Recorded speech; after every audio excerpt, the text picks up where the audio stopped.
time on the action items submitted for approval today. Please note, however, questions or comments from the audience will not be entertained in this meeting. The first item of business today is the approval of the minutes of November 30, 2017 meeting Board of Directors. Are there any questions or comments on said minutes? Hearing none, do I have a motion to approve the minutes? So moved. Second. All in favor? Aye. Opposed? Thank you. The next item is a request for authorization to contract with New York Power Authority for supplemental long-term power supply. Ms. Wilson. Thank you, Madam Chair. I first want to say if the buzz annoys anybody, we can turn the microphones off. So we'll, the hum. Not You're probably not. right, well, that's right, because I may not be able to hear. Yeah, Would you like? Are you okay? Yeah, they're not, it's actually not working, is it? No. So let's just Yeah, turn it off. keep it lamb on. Well, you should Mine's off. try to turn it off. Yeah, it's sort of Yeah, turn it off. annoying now that you mention it. Yeah. Can I have a vote on that? No, mine's off. So moved. All right, it's unanimous. For the record. Okay, so, Right, fine. Eva. First, I will summarize procedurally 5 transactions that the trust would like the board to authorize today during this meeting. In all cases, the trust has been diligent in its efforts to follow its procurement guidelines consistent with New York State finance law, to adhere to state MWBE and SDVOB requirements, and perform all necessary vendor responsibility background checks to ensure that bidders are both responsible and responsive to enter into contracts with the trust. At its July 2005 meeting, the board approved and ratified a long-term electric supply contract with New York Power Authority, which was effective through December 31st, 2017. The NYPA Board of Trustees has approved a supplement long-term agreement with the trust for a period of 10 years and has provided the applicable contract to the trust. NYPA has been providing electric service to downstate governmental entities under long-term contracts since 1976. The trust first entered into a short-term contract with NYPA for such services in 2004 on the same terms that are provided all government customers.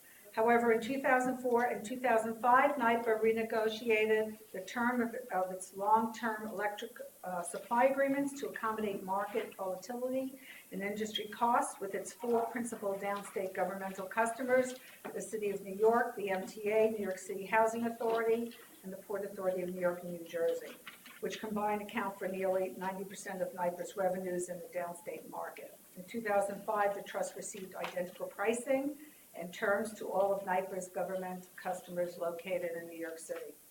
The supplemental long-term electric supply contract will be effective through December 31st, 2027, with the right to terminate service at any time upon 3 years' notice and under certain limited conditions upon 1 year's notice, provided that NYPA is compensated for any above-market costs associated with certain of the resources used to supply such customer. The supply rate is fixed for 2018, therefore, NYPA thereafter will provide documentation detailing both the fixed and variable energy costs for the services, which will be subject to review and comment by its governmental customers. In the last 3 years, the trust has saved approximately 25% in electricity costs compared to Con Ed's retail costs. Through this continued collaboration between NYPA and its governmental customers, it is expected that the trust will continue to achieve significant savings when compared to alternative suppliers of electricity. In addition, the supplemental long-term agreement will allow the trust to take advantage of NYPA's energy efficiency and clean energy technologies funding programs. Based on the foregoing, the trust requests that the board approve and ratify the supplemental long-term electric supply contract with New York Power Authority. Thank you. Questions or comments? Hearing none, do I have a motion to approve the contract? So moved. Second? Second. All in favor? Aye. Opposed? Motion carries. Thank you.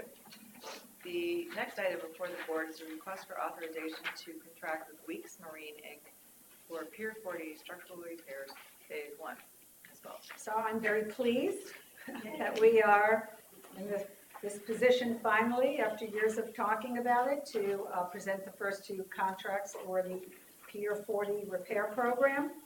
In 2014, 2040. That's what we're planning. Right. Time passes so quickly. The trust commissioned an underwater inspection of Pier 40's existing steel pile infrastructure. The report confirmed that the pier was overall in poor structural condition, with combined 57% of the steel piles either having severe or major damage. At its May 26, 2016 meeting, the board approved a contract with CH2M Engineering for the Pier 40 structural restoration, engineer of record services for comprehensive marine repair design, phase construction document packages, and phase construction administration. CH2M completed the big construction documents for phase 1 and phase 2 of the project, and the trust subsequently issued 2 separate bids for the phases. The phase 2 contract will be presented after the phase 1 contract today. The proposed contract for phase 1 is being procured in the form of a lump sum bid. Construction operations are scheduled to begin in February 2018. 8 bids were submitted and publicly opened on January 16, 2018, with the lowest bid received from Conway Marine Construction at $6,999,112, and the highest bid received from J.T. Cleary at $14,796,000. Conway Marine Construction, the lowest bidder, withdrew its bid on January 24th. Therefore, the selection committee, comprised of the trust design and construction and legal staff, evaluated the second highest bidder, Weeks Marine, with a bid amount of $8,710,758 for responsiveness and responsibility, as well as their ability to meet MWBE requirements. The reference and background checks for Weeks Marine were uniformly supported. Inasmuch as there are relatively few MWBE marine contractors and subcontractors, Weeks Marine is unable to meet the trust 30% combined MWBE goal for the contract.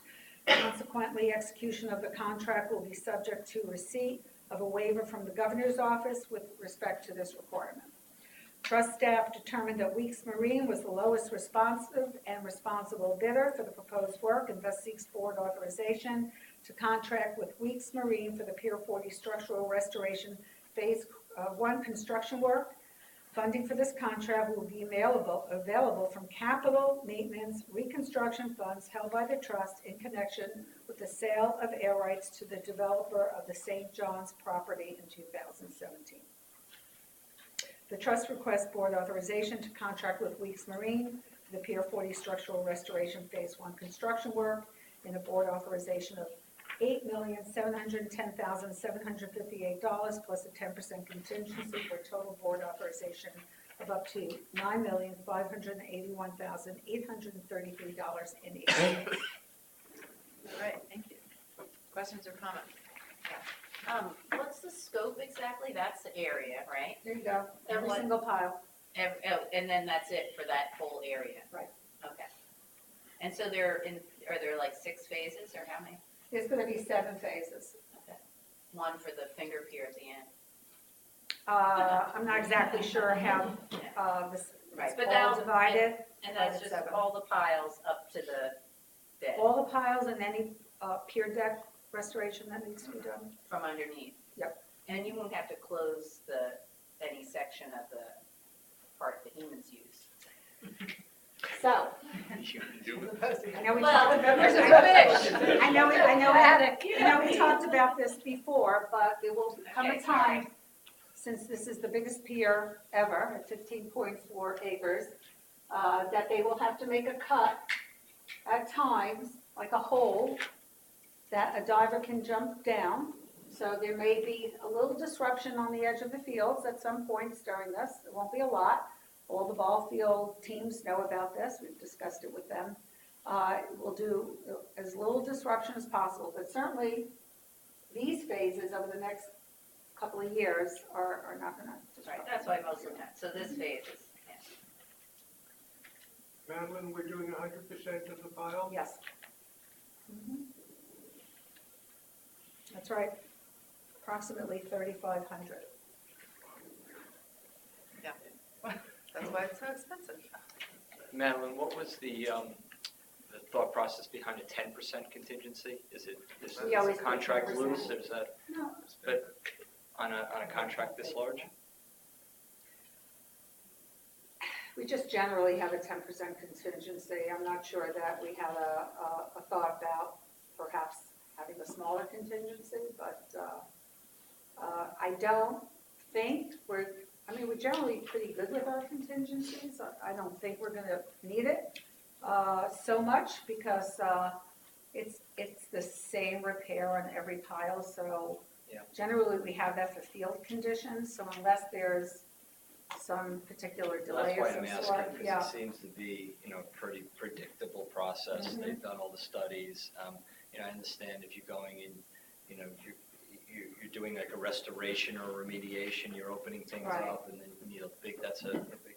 But, I guess, look, we're gonna learn off the first two phases. Right, So I we think get- we'll take We that get to into the next consideration. phases, and there's more That's certainty, maybe, It's a good, yeah, it's so a good thought. perhaps on the first, it makes sense in the first phase or two.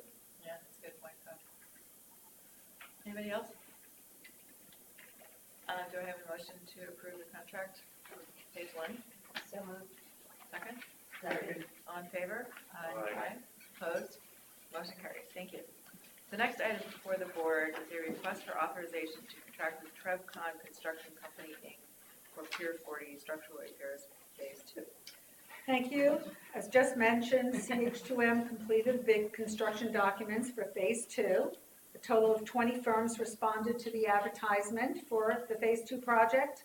A pre-bid meeting was held on January 5th, 2018. 7 bids were submitted and publicly opened on January 17th, 2018. The lowest bid for a total repair cost of $6,508,733, and the highest bid was $12,448,800. The post-bid meeting was held with the apparent low bidder TrevCon Construction Company on January 19th, 2018. A selection committee comprised of the Trust Design and Construction and Legal Department. A staff evaluated the bid for responsiveness and legal responsibility and its ability to meet MWBE requirements.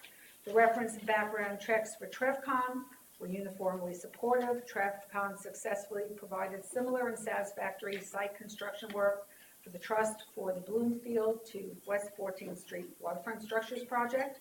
Inasmuch as there were relatively few MWB marine contractors, TrevCon is unable to also meet the 30% combined MWB goal for this contract. By the way, this is the state of play in marine contractors. Consequently, execution of the contract will be subject to receipt of a waiver from the governor's office with respect to this requirement. Based on the foregoing, trust staff determined that TrevCon was the lowest and responsive bid for the proposed work, and thus seeks board authorization to contract with TrevCon for the Pier 40 structural restoration phase 2 construction work. Funding for this contract will be made available from capital maintenance reconstruction funds held by the trust in connection with the sale of air rights to the developer of the St. John's property in 2017. Trust requests board authorization to contract with TrevCon for the Pier 40 structural restoration phase 2 construction work as base amount of $6,508,733 plus a 10% contingency for a total board authorization amount of $7,159,606.30. Thank you. Any questions or comments? Now you can lower the contingency. Definitely make a note. The So next, these actually go at the same time, they're just different areas? yes, that's why That's why there's. we're not going to have people bumping into each other. So this was thoughtfully laid out by our in-house marine engineer. So there's no benefit to having one company do both phases? Actually, probably No, better to have if two we want to get it done faster, we're going to hire more companies, yes. That more than one company have the expertise in what they're doing. Gives us more alternatives going forward. We'll also learn. Yeah, we also learn. We also learn education. Anything else? I have a move to vote on the truck. So move. Second? Second. in favor? Aye. Opposed? Motion carries. Thank you. The next item before the board. And I want to thank Steve Berger for all of his work. He is our in-house marine engineer, and Oh, Steve great. has worked really hard on both the engineering and the planning for this project. Good job. Great. Okay, the next item before the board is a request for authorization to contract with the lowest responsive bidder for the LGBT memorial site work as well. I have to ask. Just can I yes. leave the room? Yeah, you leave Oh, the room, okay. sorry. Let the Quiet record time. show. Yeah. No, she needs Anytime. it. There's no quorum. Is there a quorum?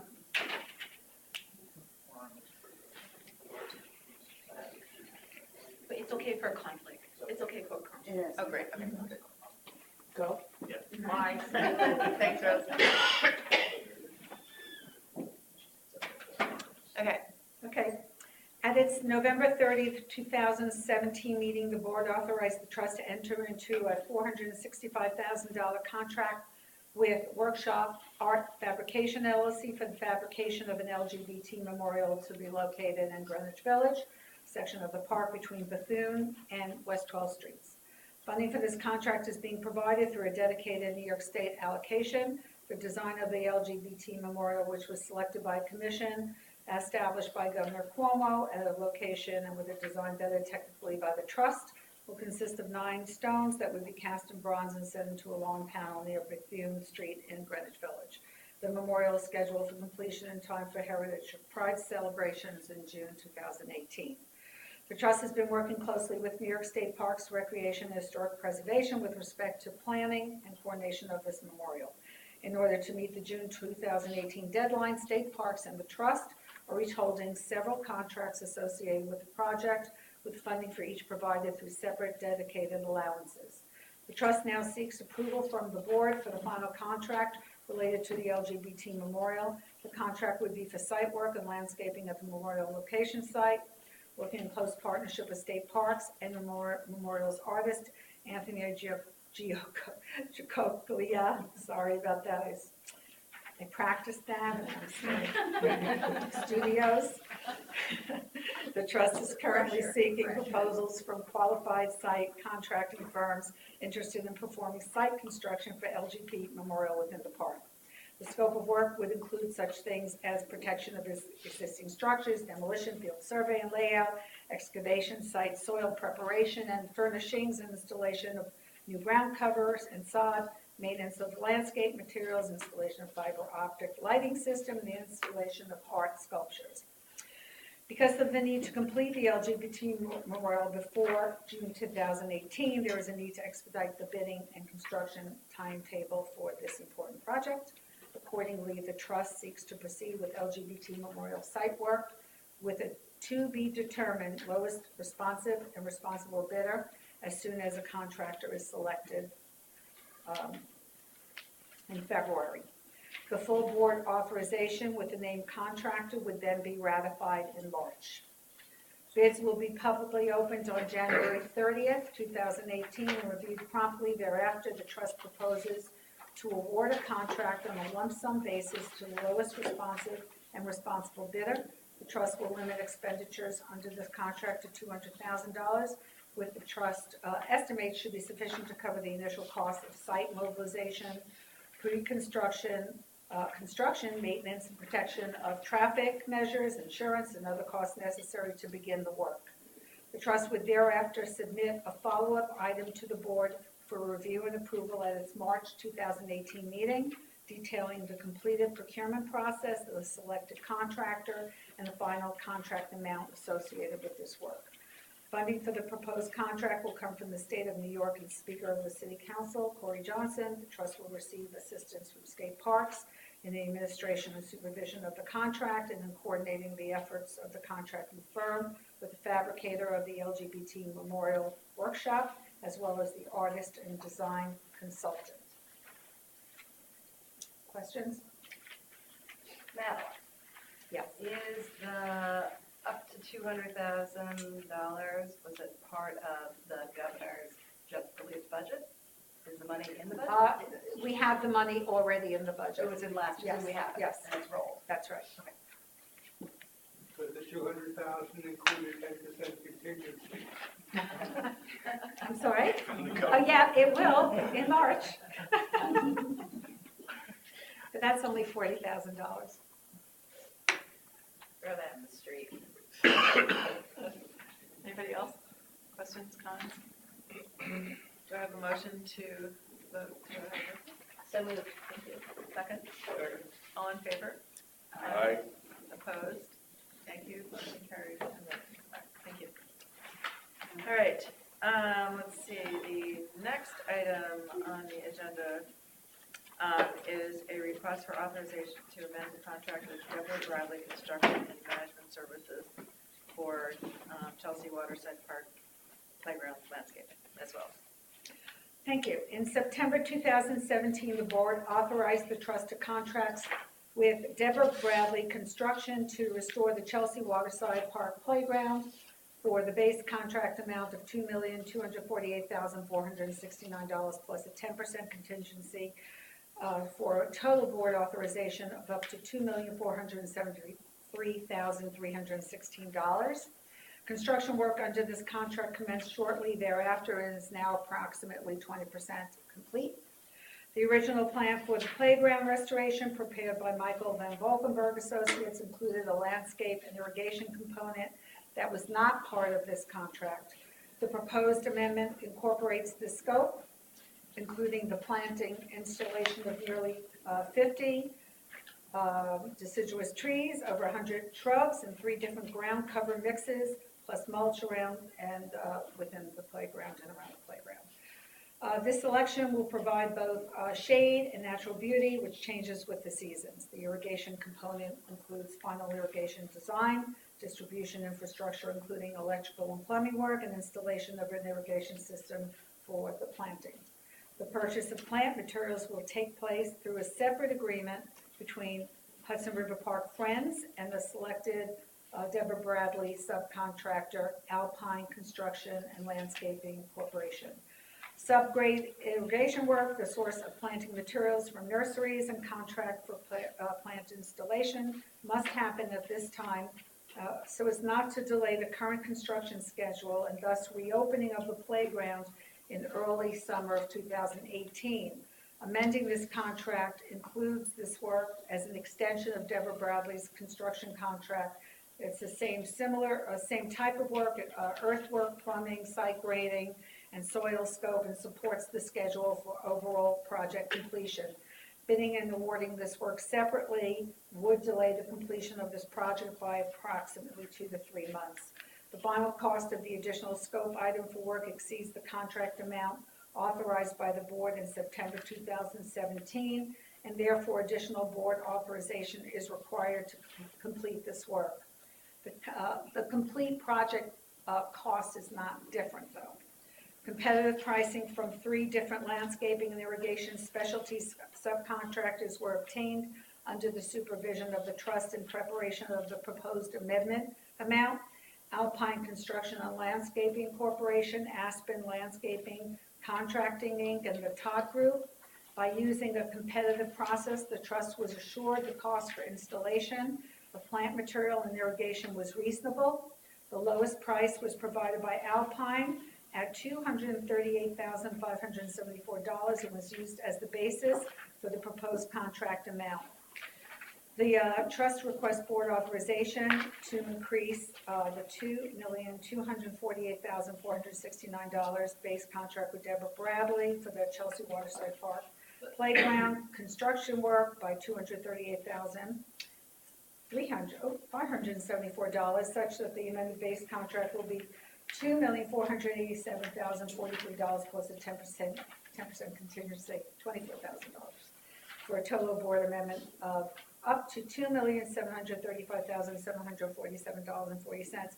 I want to also say the importance of finishing this is because New York City Parks Department is going to then close 2 of its playgrounds in the neighborhood, and we don't collectively want all 3 playgrounds in the neighborhood closed at the same time.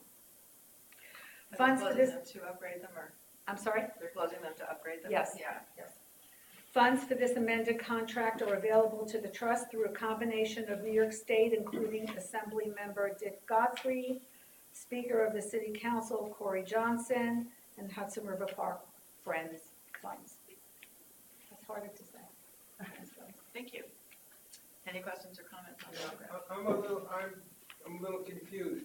Why didn't we bid the irrigation component at the same time we bid the major contract?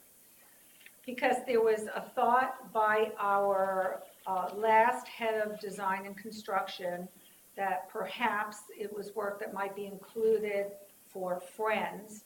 When we actually dug into it, no metaphor intended, we determined that because it was the insurance requirements and bonding, it was not probably a good idea to have Friends have to hold a contract for installation.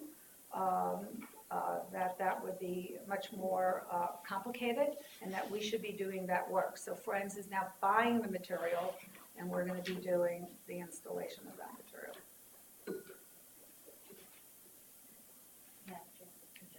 Is there, this is the whole price for the whole thing, not just the irrigation, right? Yes, this is the entire trust contract. Of the entire playground restoration? It costs more. There's more money coming from Hudson River Park Friends. But this is the contract that we're holding. Okay. And how much is coming from those guys? Yeah, there's about another $500,000. That's what I thought. Mhm. It's a good price. It's a really. Right, Commissioner? Commissioners? I mean, that's a, Really it cost good. me $1 million, not me, it cost us $1 million to do one bathroom in Washington Market. The whole playground. Don't even get that. It's about 3.2 memory holes, right? 3.2. Yes, about that. Why So didn't we actually- put out the other bids? They were too low to include in the contract? I'm sorry? The other bids, they were too low to include in the contract? What other bits? I'm sorry. We don't have the bid there from, Because we already. Oh, was just two it's the bids. lowest bidder. She was, Yeah, Alpine is the lowest bidder and a very good contractor.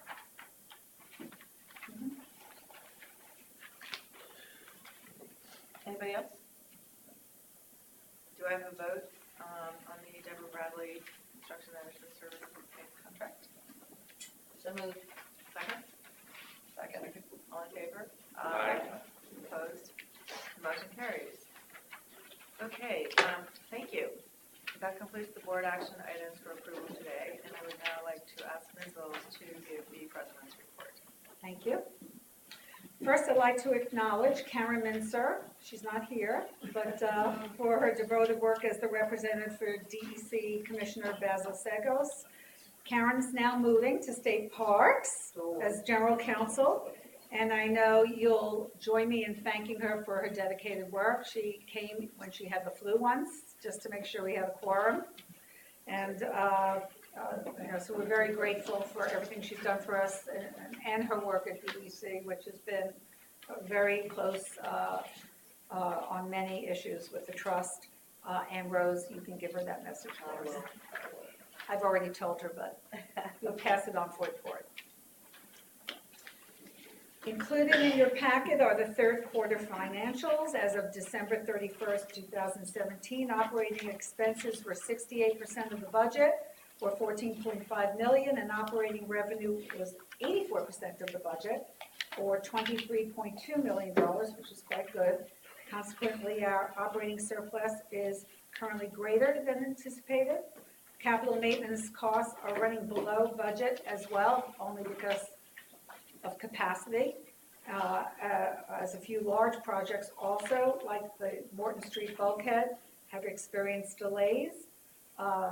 These delays, in case you're interested, are because we've had a difficult time getting the piles down to the riverbed, and it's been a delicate process making sure that we are not disturbing the bulkhead. So we're delayed and going to have some change orders on that. So some of the projects, such as the playground resurfacing, have been deferred to next fall while we'll be packaging them with some other projects so we can get some better bids. We anticipate a pickup in expenses in the final quarter as our facilities department gets ready for the spring season. We'll be buying lots of new equipment. Our current net reserve position, representing the amount available for future capital maintenance and emergencies like hurricanes, is $22.7 million. Anybody have any questions or comments, feel free to interrupt me. We'd like to give you an update also on the status of our comprehensive general liability policy with Star Indemnity and Liability. Our CGL policy with Star is scheduled for termination on February 28, 2018. We have submitted our request to renew the policy with the Office of General Services, but we were recently issued a reservation of non-renewal by Star. Our broker, Paul Hennessy, is cautiously optimistic that Star will renew the policy, albeit at a higher rate, much higher rate likely. Paul is also shopping the policy around to other carriers, and we should have a final determination in the next week or so. It's a reminder that we are the only park around that has to carry its own insurance. So we are really difficult for an insurance company to insure because they don't have anything like us. And now we have a terrorist attack, so makes it more complicated. On a somewhat related note, we were recently served with a second notice of claim related to the October 31st terrorist attack. The claimant is Marios Charles, a passenger in the yellow school bus parked on Chambers Street that was struck by the U-Haul truck, or the Home Depot truck, not on or adjacent to the trust property. Upon receipt of the second notice of claim and with the encouragement and assistance of board member Tom Pegues, we made the decision to retain outside counsel who specializes in the defense of terrorist and high-profile personal injury actions. We interviewed several qualified attorneys recommended by Tom and Star Indemnity, and finally selected Jim Connors at Marshall, Dennehy, Warner Coleman, and Goggin. Jim's bio is attached. Jim has extensive premises liability experience and was co-lead defense counsel in some of the 9/11 litigation. He has also served as defense counsel in numerous other catastrophic personal injury cases. And we want to thank Tom, although he is not here, for assisting us in the attorney interviews. We came to a unanimous decision that Jim Connors was the right person to represent the trust's best interest as the claims related to the incident unfold. We also agreed, and Star Indemnity has approved our decision to allow Amy Weissman of Marshall Conway to assist Jim as co-counsel in this matter for as long as he determines it's beneficial. The defense of these claims will be paid and managed by Star. Any questions?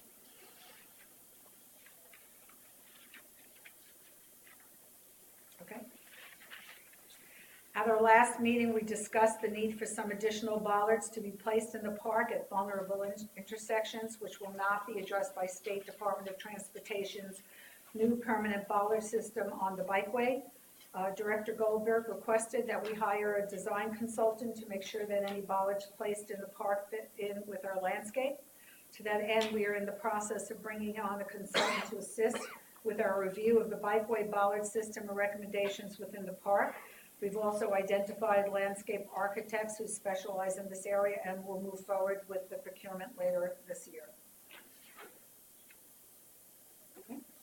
Trust significant action process will commence in February on Block 675 Chelsea in connection with the sale of the development rights to both the Douglaston and Lawazarian sites. Our public hearing will be held together with the City Planning Commission's public hearing in late March. The Trust Board will not vote on these transactions until after the completion of ULURP, which is expected at the end of June 2018. The proposed sale price for these transactions is $46,570,000. 20% is intended to go towards future capital maintenance projects, and approximately $37 million is intended to be used for capital projects, all in Community Board 4. The trust has been working with the Waterfront Parks and Environment Committee of CB4, and they have submitted a list of capital projects to the trust in priority order. With the monies that may be provided by these sales, along with the state capital funds, much of the Community Board's waterfront should be realized in the next few years.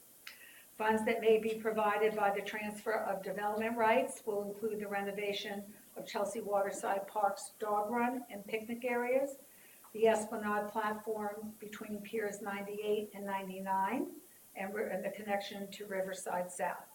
Several other projects as well.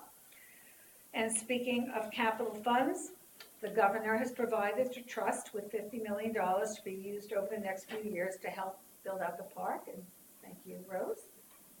We intend to move forward with the design of Pier 97.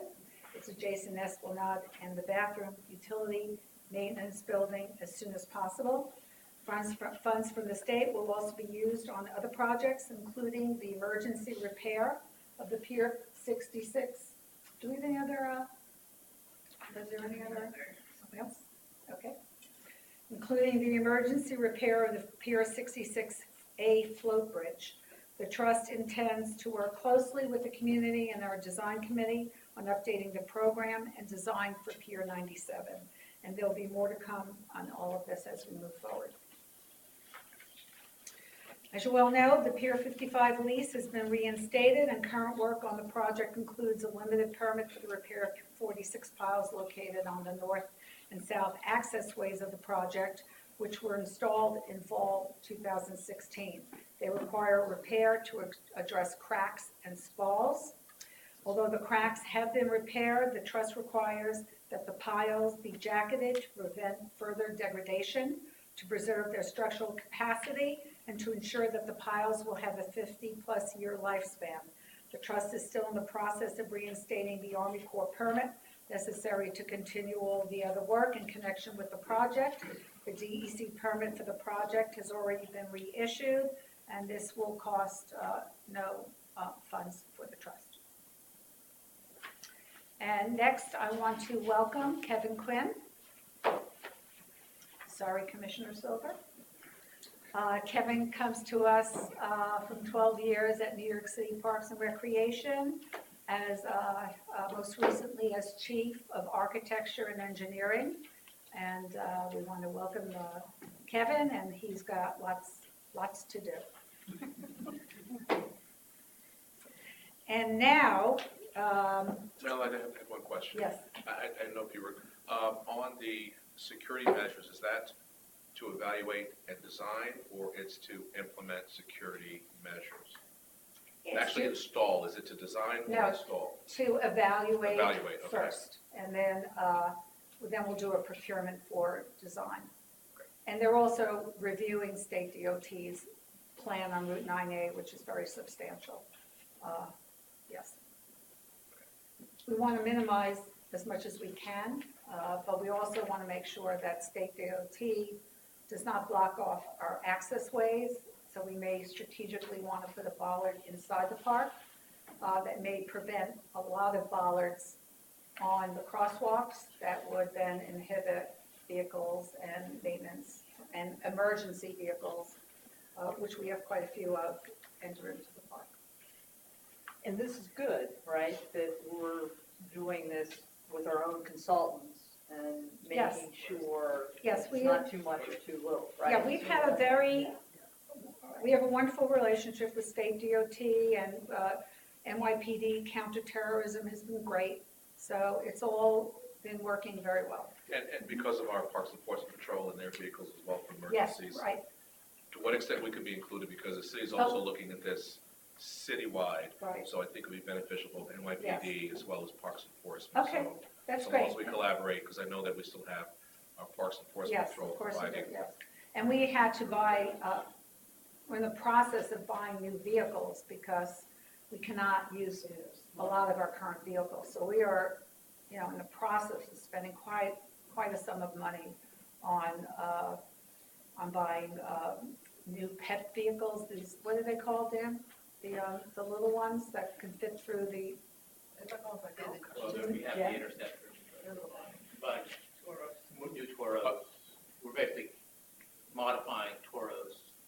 pet Maybe vehicles. Purchase it before the evaluation, or you're waiting for the evaluation to determine if you're gonna use the same? No, we No, already know that we need more We need- narrow vehicles Right. to navigate through security Yes. barriers. So we're going ahead. So That's it's not all. gonna have movable barriers or gates? Well, so what State DOT is doing now is they're modeling potential crashes, so at each intersection. And then that's going to determine how heavy the bollard system needs to be at that particular area. And then there's generally about 3 bollards that go across the bikeway. And we're trying to determine whether at least one of those can be movable in case we need to get an emergency vehicle. So we haven't gotten those results yet from State DOT. City DOT has been in some of those meetings, and NYPD counterterrorism has been in those meetings. But we can share that information. It's a little bit more complicated than because of the crash ratings that NYPD insists that has to be. Do you need a buyer for your, I'm sorry? do you need a buyer for your vehicles that no longer Yeah, but it's fit? gonna cost you. Yeah, well, I don't know. These are like the nicest Talk cars. talk to my CFO over there. Can we defer, Come to my lot. can we defer the purchase of new vehicles Take it first. until we have our design? No, it's Why gonna not? cost me like. because we can't get through the barricades right now. We have to maintain the park. The barricades are up, so, Convinced. yep. Any other questions on this?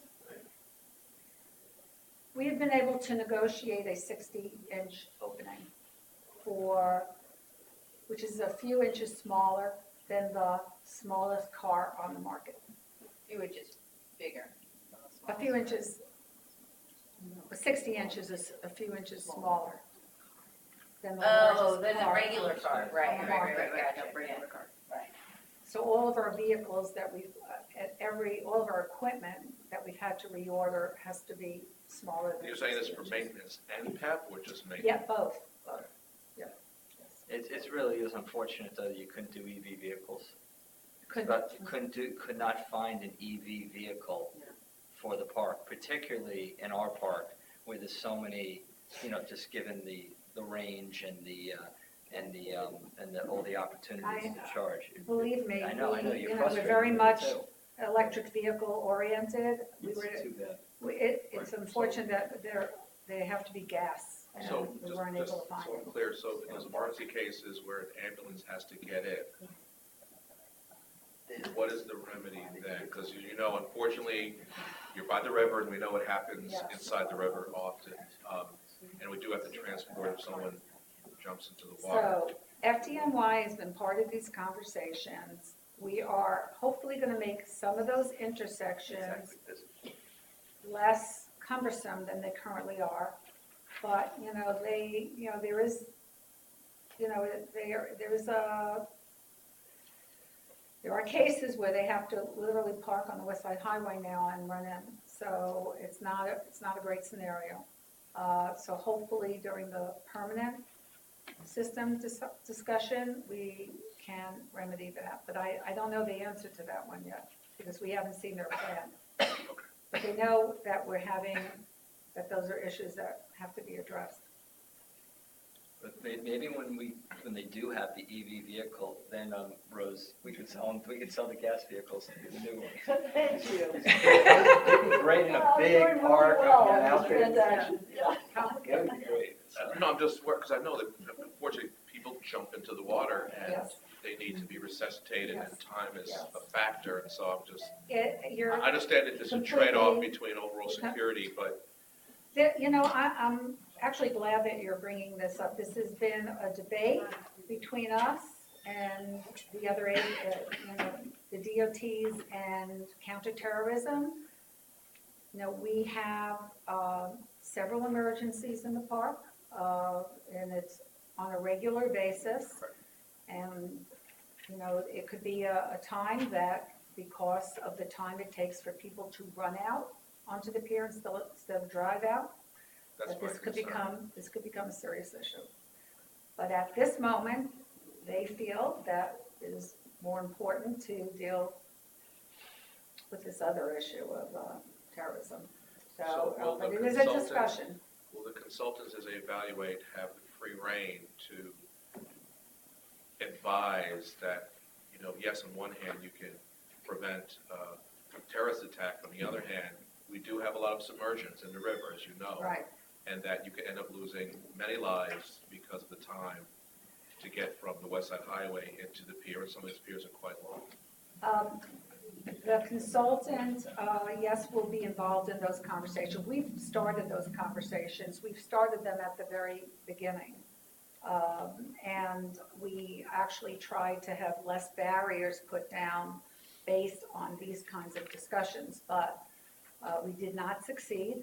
And we're hoping that for the permanent bollard solution, that we can make an impact with these discussions.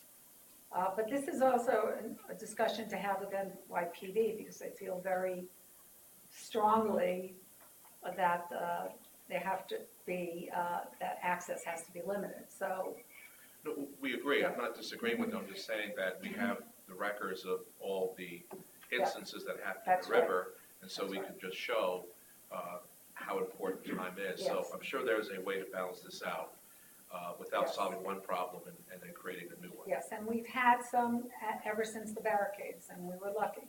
So, we were lucky. Madeline, this seems to have, this does have several moving parts. Who's coordinating it, Coordinating what? coordinating the various, The bollard decision? the various plans to do this? The various. Even more importantly, who has the final word? Because we're saying we decide to prevent a vehicle, but unfortunately it may jeopardize somebody who falls in the water. I mean, who makes the final call in terms of Well- what is the appropriate plan and approach? State DOT owns the bikeway, so they have the final word on the bikeway. Having said that, we're hopeful that we can make a difference in these conversations. They have been listening to us. So, but on the bikeway, they have the final decision. So you're gonna get your consultant report in soon, so that you can We're gonna have them review the plans, yes. And will they share the PAP or NYPD records of emergency calls within the park that need ambulance service, so they can see whether for the last couple of years, how often the first responders need to get in quickly? So it's a good idea to share a year's reports on that. I have actually notified them a couple of times in the last few months, but we did have that happen recently so that they understand that this is an issue.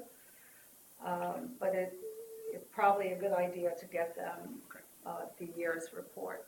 That's a good idea. Thank you.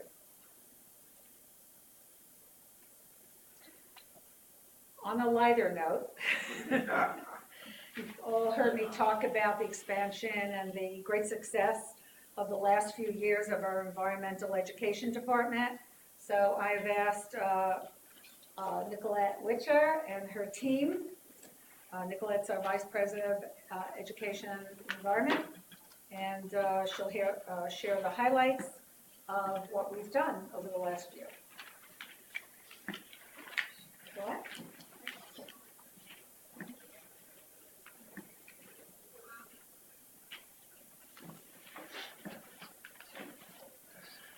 Good afternoon. For those of you that don't know me, my name is Nicolette Witcher, and I'm the Vice President of Environment and Education, and have been for about 6 years at Hudson River Park.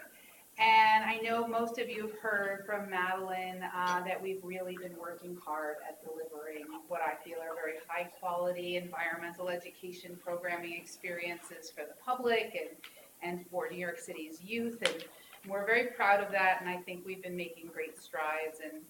And thanks to, I have to say that institutional support, really, we've been able to really take some great and innovative steps at like our Marine Science Festival where, we are actually, there's only one New York City Marine Science Festival and it's at Hudson River Park, and we have groups from far and wide coming and presenting to New Yorkers about all the great work they do. So, I think as a result, we've really, I'm proud to say, emerged as leaders in this field, and we're going to be launching New York, New Jersey Harbor and Estuary program. Just invited us to lead a forum, a quarterly forum for New York and New Jersey Harbor and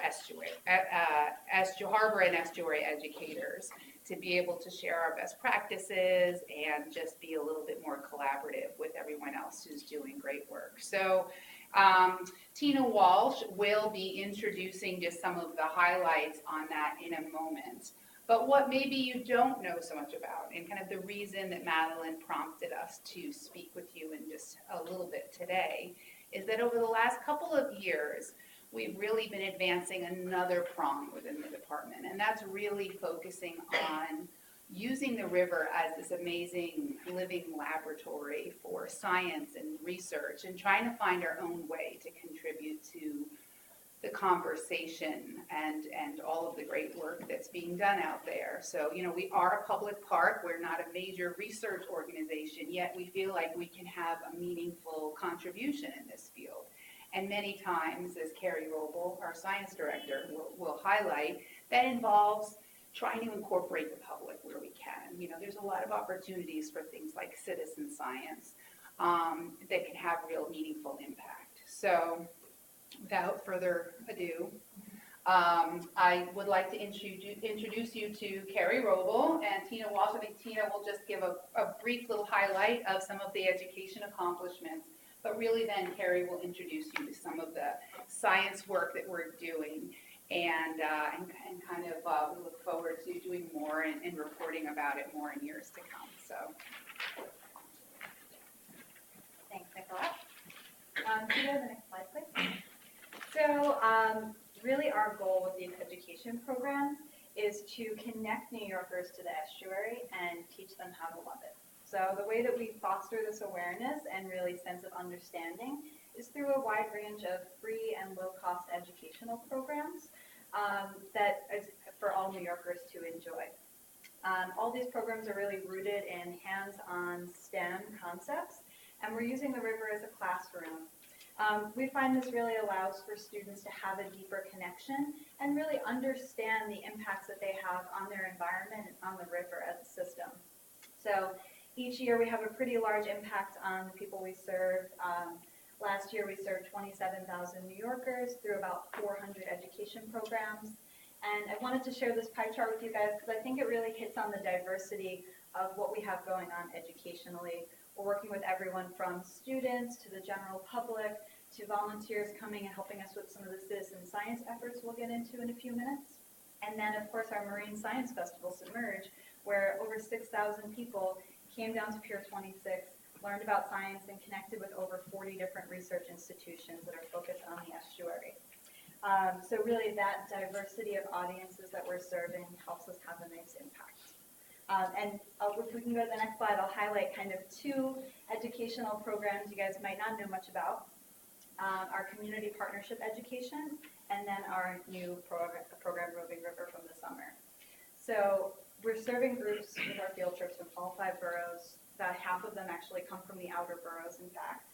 And most of our schools, in fact, are also Title I. But a few years back, we realized we really wanted to hit the community members that weren't taking advantage of the parks. And a big community that we've created robust programming with are the NYCHA houses of Chelsea Elliott and Fulton. And students on the left are actually taking part in our HR Maker program, which is our marine science engineering focused program, where students tinker and test and learn about circuits and how to apply that to the water. And it's been a really wonderful program and way for us to connect with that community over the past few years. And then in the center, you can also see our Roving River, which was a big highlight in the park this past summer. That's our mobile aquariums, Wildlife on Wheels, that we take and bike up and down the park with live Hudson River fish and other animals that we're finding. So everything from seahorses to stray bass, whatever we're catching in our fishing programs or in our oyster cages or traps along the river. Essentially, these programs really help people connect to the river and to take it to another level. We are inviting these students and community members to participate with us in some science, which Carrie's going to get into right now.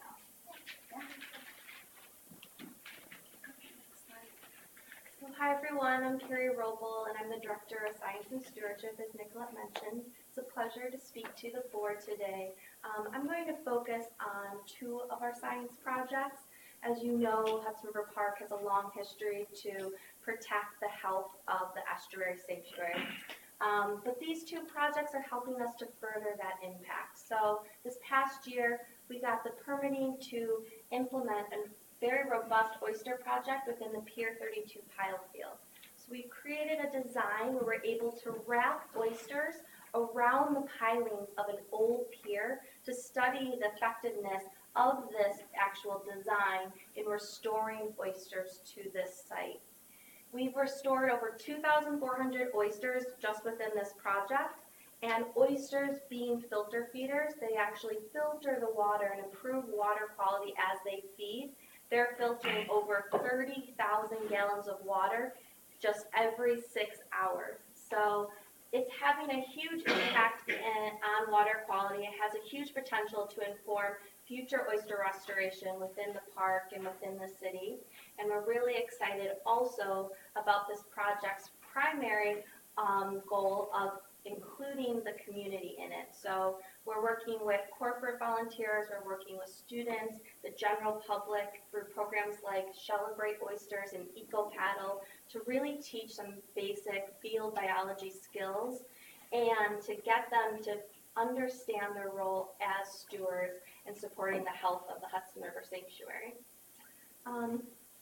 The next slide is discussing our microplastics project. So microplastics are plastics that are smaller than 5 millimeters. You maybe have heard of them in context of cosmetic products, microbeads. They're unnecessarily engineered into a lot of products that we use, face scrubs, toothpaste, but they're also plastics that degrade from larger plastics or plastics that come from our clothes. So these are unfortunately not filtered out by our wastewater treatment plants, and therefore they're entering our waterways at a high rate. But in New York City, we didn't have a good understanding of the abundance or concentration of microplastics in our waterways. And Hudson River Park wanted to initiate a project to understand the impact of them in our sanctuary. So we participated in EPA's Trash-Free Waters initiative, and we found a partner group from Brooklyn College to support us with the actual processing of these samples. But on a monthly basis, we're going out into the field, and we are actually using a 1 meter wide trawl to collect a 1 liter water sample that's then distilled down just to these synthetic material, this plastic, which we categorize and count.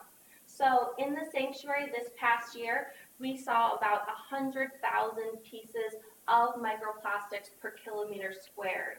This is on par with a lot of the other studies in the region being conducted by some of our partner groups. So we're interested in continuing this research in the coming years. Our oyster project, we have 2 more years where we're permitted to do so, and we have plans to continue our microplastics project as well.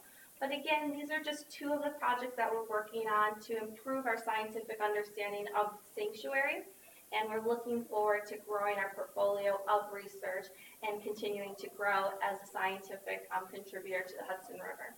So, Thank you. That's great. Do we partner, may I ask you a question? Yeah, of course. Do we partner with any universities? yes, we partner with a number of universities. So one of our oldest partners is Columbia University, Lamont Doherty Earth Observatory. We've partnered with Cornell, NYU, Brooklyn College. So What do we do with some of those partnerships, for example? So in this microplastics project, that was with the CUNY Brooklyn College partner. Our Cornell partners, they're the group that has conducted the baseline research in 2006, looking at the biological and physical conditions of the Hudson. And Lamont Doherty, they've been conducting a wide range of work looking at everything from just general water quality conditions to much larger projects on benthic issues. Lamont Doherty has also worked with us on setting up, we didn't even mention this because we only had a few minutes, but we have 2 real-time data water quality monitoring stations in the park. So we have an actual equipment on the southern end of the park at Pier 26 and the northern end at Pier 84, where we have a sonde, which is a piece of equipment that just lives in the river and is constantly transmitting just the turbidity, the salinity, the temperature. So initially we worked with Lamont to set up that station. That's now a larger initiative with the Department of Environmental Conservation. They play a role in it and other member organizations. But, there are, we see ourselves as very collaborative and not as a research entity in and of ourselves. What we like to contribute to it, we do often look for, key partners, academic partners. How has the health of the river been trending? It's getting better every day, I say. No. Yeah, so water quality indicators are improving. So since the Clean Water Act and since more intentional efforts to decrease runoff into our river. But there's still historical pollutants, so these legacy chemicals such as PCBs that's influencing our inability for everyone to eat fish. Another problem that we're still facing is bacteria entering the river due to just the mechanics of our sewage system. Right. So we're seeing many indicators of health improve. We're seeing, some fish return to the river, such as like the skillet fish, as we improve habitat and build out these oyster reefs. But there's obviously still challenges. It's actually even more curious, like the short-term trends. I know the long-term trends have been good, but just the last year or two, it was continuing to improve. So, yes, I think that for instance, this past summer, in 2016, we saw a very low dissolved oxygen over the summer. Dissolved oxygen being a pretty strong indicator of the health of the river. And then in 2017, we did see an increase. There's so many variables that influence these changes, exactly. Direct correlation with temperature, the influence of how rainy it's been. But in general, year to year, we do see some variation, but with that upward trend going towards improvement. And is there any particular aspect of it that's getting worse? Well, I think that the biggest concerns are climate change impacts. So we're seeing warming waters influence the actual migrations of fish through our system. So you're seeing a real warming of the... We're seeing not an incremental warming as the models have predicted. So it hasn't been anything drastic, but over time scale, it is having impact. So we're not seeing certain fish like the Atlantic tomcod migrating through our waters at the abundance that we used to. And also on the microplastics, is this a normal concentration for a river this big, or? We're the only group that has monitored microplastics as extensively in the Hudson River, but compared to other regional sites, so New Jersey has done some trawling, we did have comparable findings. So it doesn't seem like it's heightened, although we do have more combined sewer outflow impacts. But we think that they're coming from actually filtered water from our waste treatment that isn't able to get them out of the water. Is there any way to get them out of the water? So groups are trying to design big filtrations to be at wastewater treatment plants. But so far there hasn't been anything on market or that we know of. And instead, there's been consumer-based, so putting a device in your washing machine, for instance, but that would obviously not have as big of an impact as we need. So a lot of it's focused on actually, some labs are able to figure out exactly where that piece of plastic came from, what corporation, or then policy and just consumer pressure to influence us not putting these into our products. But we still have that. sure a certain portion of it's just coming in with the tide from the sea. Yeah, so the tidal influence has been interesting, and that's why people didn't really do these studies in rivers and in oceans, because there's all of these tidal variables where it's harder to discern exactly the contributing factor. It's a little more difficult. Do we, just because he mentioned tidal, do we take any measures of the impact of the river on the larger estuary? Well, as Nicolette mentioned, we're part of this larger network of research stations called RICOS. So we do look comprehensively at how the health in a certain area influences the health of the greater system. So that's probably the most comprehensive effort that we have currently. Thank you for your time. Thank you, thank you, great, that was great. Thank you. I think I'm done with the president's report. So we now have, Connie, or? no, Lowell. Oh, right, okay. First have Lowell Kern, the chair of the advisory council. Good afternoon, I'm Lowell Kern. I'm the chair of the Hudson River Park Advisory Council, and I'm the chair of the Waterfront Parks and Environment Committee of Community Board 4. We had a meeting Monday night of the Advisory Council, and we had a very well-attended meeting, I should say. And there were a few issues that came up that I just want to let you know that are going on. There is despite all of the efforts that we have put through, that the park enforcement team has put through, there is still a concern about thefts at Pier 40. Even though there are lockers and signs that say, don't leave your cell phone on the field while you're playing, people are still doing it, and there's still a rash of thefts. We've talked to the park enforcement police about this. They're going to try and increase visibility, increase signage, and work with the 6th Precinct to try and do something about this. But unless the people who are using the fields get smarter, there's probably little we can do about it. The environmental people you were just listening to are going to love this next one. Bob Townley, who is the Community Board 1 rep to the Advisory Council, is going to be chairing a subcommittee for reducing waste in the river. Bob runs the Manhattan Youth Community Center, and he gives out tens of thousands of bottles of water to the kids who come to his center. And too many of these bottles are ending up in the river.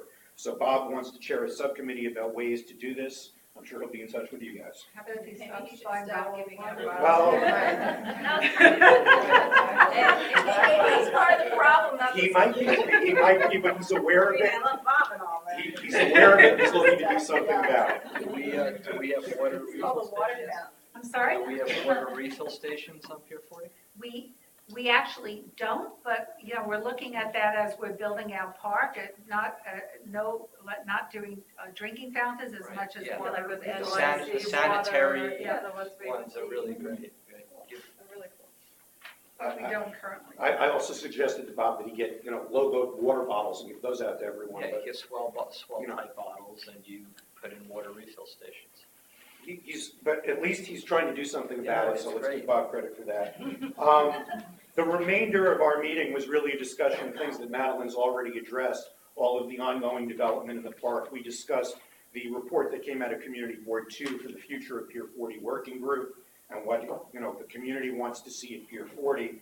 We discussed the Chelsea Waterside Playground, the Morton Street Park, Pier 25. We talked about that. And on behalf of Community Board 4, I went over what Madeline discussed, all of the priorities that our committee has targeted for the air rights money and for the governor's money. Thank you again, Commissioner Harvey. That we can hopefully finish the park in Community Board 4. And I got really nothing else to tell you. It was a good meeting, and everyone seems ready for summer. Yeah. Yay. Great, thank you very much. Any further business? Oh, Connie. One more. I'm sorry. Very quickly, Friends staff is in the process with meeting all of the parks local elected officials, primarily city council at this point, to discuss operational fund requests for the fiscal year 2019 coming up on the city cycle. Our target, as it was last year, is for the education and environmental programs, which you just saw a great presentation of, to be the primary recipient of the funds that come through the council members. Last year, we got approximately $50,000. This year, we're hopeful for more because the new speaker, who is a West Side councilman, is very keen on both the program and capital elements of the park. So we've been meeting with his office, with Councilwoman Shin's office, and then later, I think next week, we have a meeting with Helen Rosenthal's office. So we're hopeful to try and increase both on the operating side and support the capital requests that the trust puts in. Tomorrow is our Playground Committee Luncheon. It's a sold-out event, and we're hopeful that it will raise approximately $250,000. Finally, in 2017, we counted the volunteer program that we run for the park. We had approximately 2,000 park volunteers. I would say about 80% of those are corporate volunteers, and the rest are just citizen volunteers. They primarily work with the park's horticultural staff, doing volunteer gardening. The amount of hours that they participated last year should add up to something worth roughly $128,000 worth of additional horticultural help to the staff for the year. And it's one of those activities that, you know, is really the most enjoyable, I think, especially for on the corporate side. It's clearly a departure from what they're doing every day in the office, and they really seem to enjoy it. And then finally, we had our joint trust staff post-holiday party last night. And I have to say, if they ever decide to leave the trust, that Malin Wells, Carrie Roble, and Jennifer Souza, who is not here today, should start a girl band. Because they're really good singers. Thank you. Thanks, Patty. Okay, now I can say, is there any further business? Anybody wants to discuss? There being no further approval items to consider today, at this point, I will entertain a motion to go into executive session for a discussion on a proposed lease of real property as permitted by the open meetings law. I would like to stress that no board votes will be taken during the session. May I have a motion to go into executive session? So moved. Second? All in favor? Aye. Opposed? Motion carries. Thank you very much. Thank you all.